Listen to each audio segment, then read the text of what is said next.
Hello, everyone. Good afternoon. What I try to talk today is about what can we do for the 5G network and from SDN and NFV point of view.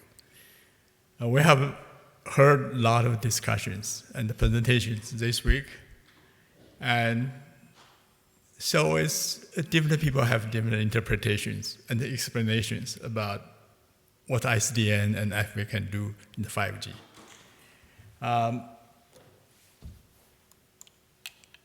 So first, we think about the reality. The 5G deployment is already started and in many countries.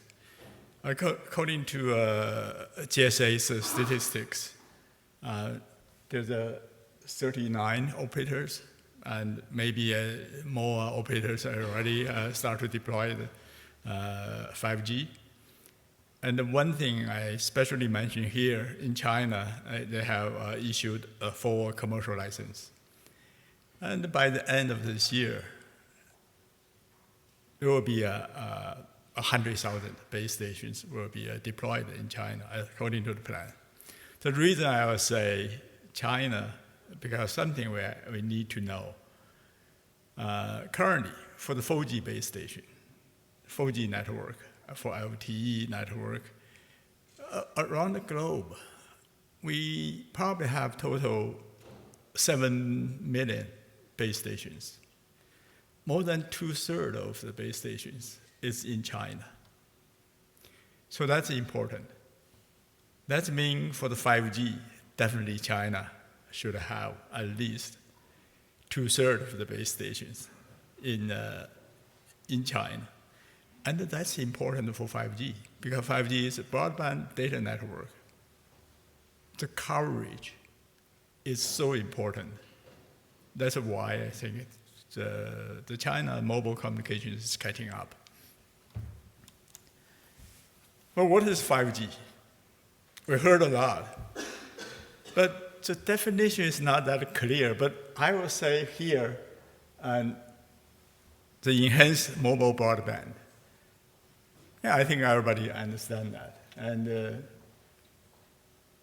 basically, it's more bandwidth, a higher speed. I would say they have new spectrum. Also, high-speed bandwidth is come from the spectrum. Most spectrum, you got 3.5 gigahertz, and then to the 60 gigahertz, that's a new spectrum. And then we have the millimeter wave. That's a huge bandwidth, but the millimeter wave is not a good spectrum. In the past, we don't have the good way to use millimeter wave. But in 5G, we define that's a 5G spectrum. Then we have to find out a way to use the millimeter wave. So they're talking about spectrum efficiency. And they say, okay, now it's about 4 times, or probably 4 times better than LTE. But that's not come from nowhere. It's actually, you have to use different technology like massive MIMO. It's very expensive technology. It's at least 3 or 4 times more expensive than regular base station. So I would say enhanced mobile broadband, the high speed people are talking about 1 gigabits or 2 gigabits, where it's come from? From spectrum. And technology-wise, it's just one step evolution from 4G on the wireless side. And then we're talking about massive machine type of communication. And people think about IoT. Most of the people think IoT is machine type of communication. But IoT actually is anything related to internet. It's IoT. But just people try to use M2M with IoT. Yeah, we just try to understand. That's one big thing. We started from the industry. People started working on the IoT from second generation technology, 2G. But 5G, we really have more special protocols to support that. So then, we have the ultra reliable low latency.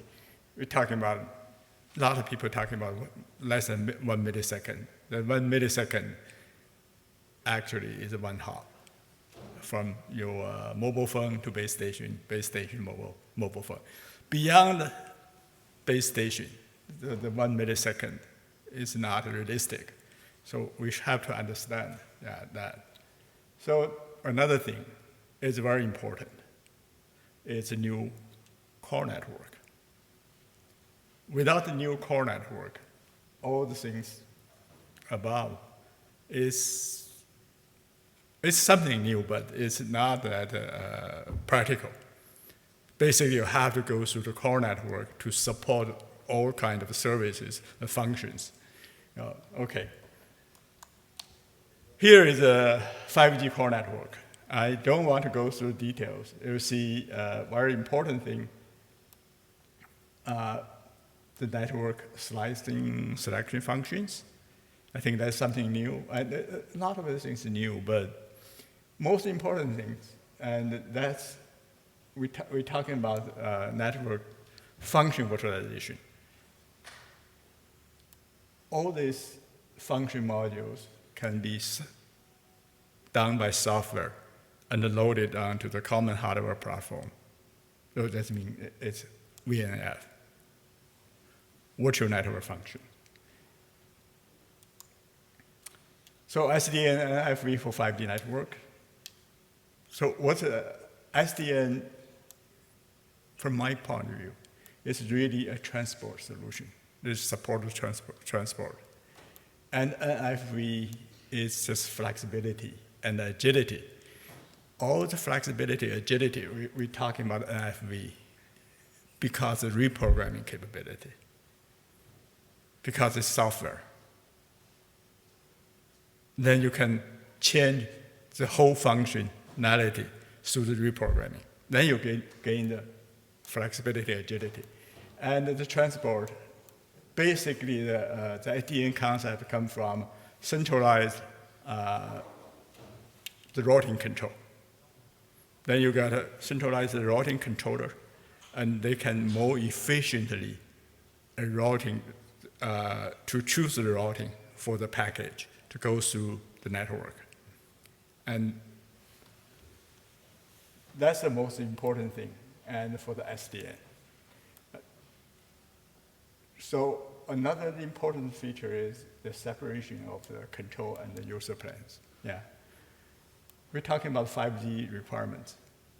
Here, very dynamic, diversified traffic. That's a 5G, right? And we have a huge bandwidth and need to be really high reliability and high efficiency. Another thing we're talking about, ubiquitous service coverage. I think that's important for the data network.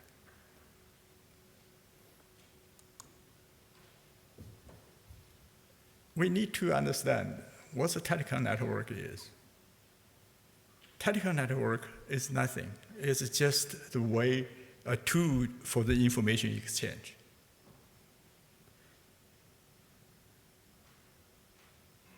Hope I make it clear. It's information exchange can get most of our daily life work done through that. You see, we do so many things. Basically, here, we have the conference to exchange ideas.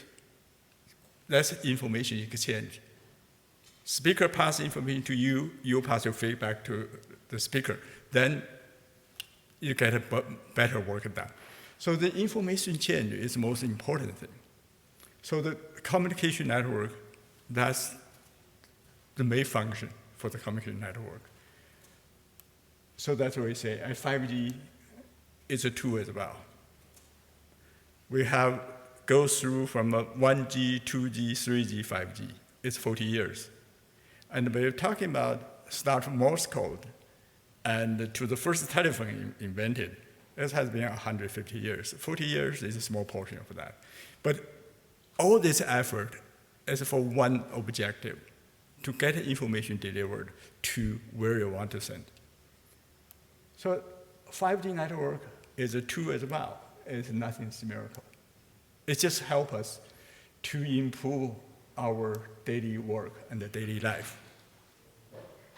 Most important thing, we need to make the 5G network more effective and more efficient. So I will say 5G try to penetrate into our daily life and daily work. Let's do it, but let's take time. Not in 1 or 2 days, not in 1 or 2 years. It's a long-term journey.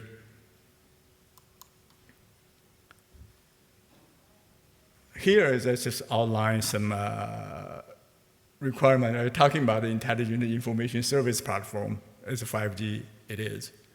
And there's a few things I like to highlight here. And it's a merged fixed and mobile network together.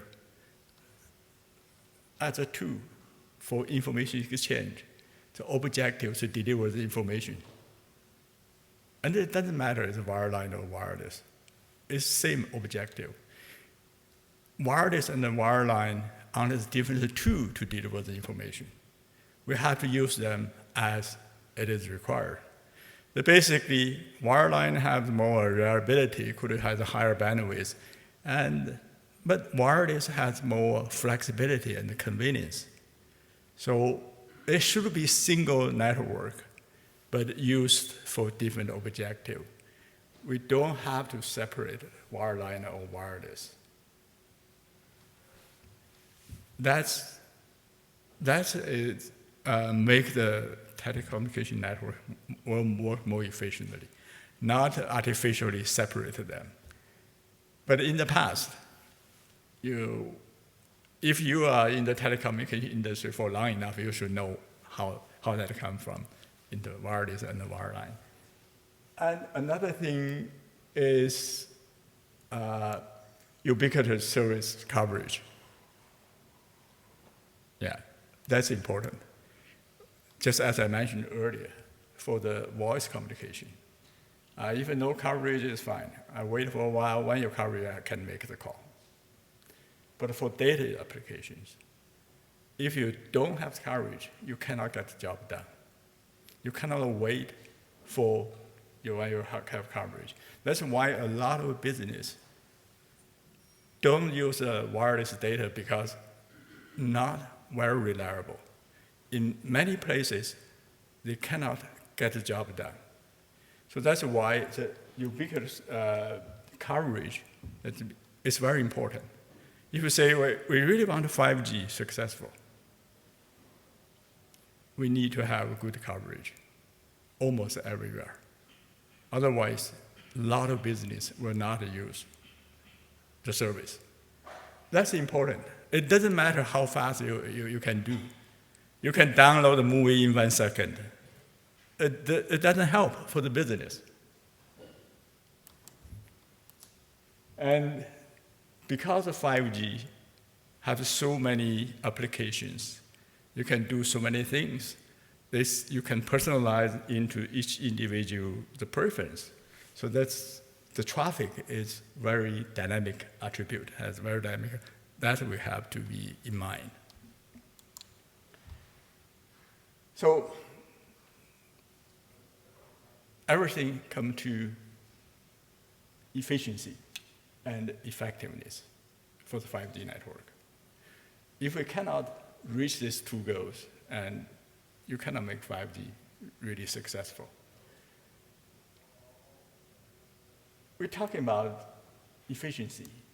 So first, as a communication requirement, if you want to talk to somebody, if you try to deliver the information to somewhere, you can easily find where you want to deliver the information. So you quickly get the connection established.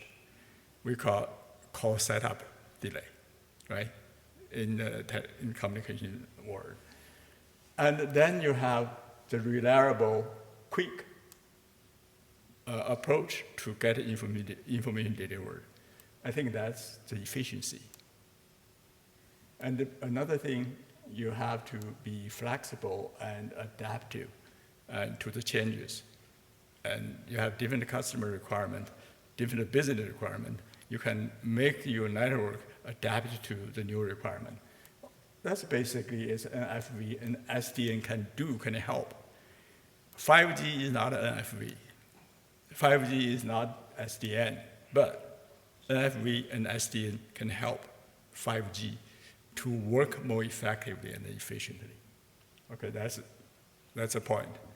And another thing is currently our internet protocols, like TCP/IP, has been 40 years old. And the protocol efficiency is an issue, especially when the payload is small. For example, you have the IoT, 1 or 2 bytes of data, and then you have 40, 60 bytes of header, and this kind of issues. That's a very typical use case. And how can we improve the protocol efficiency? That's a challenge.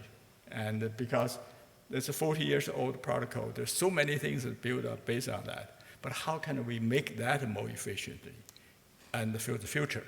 That's a big challenge. 3 minutes. Yeah.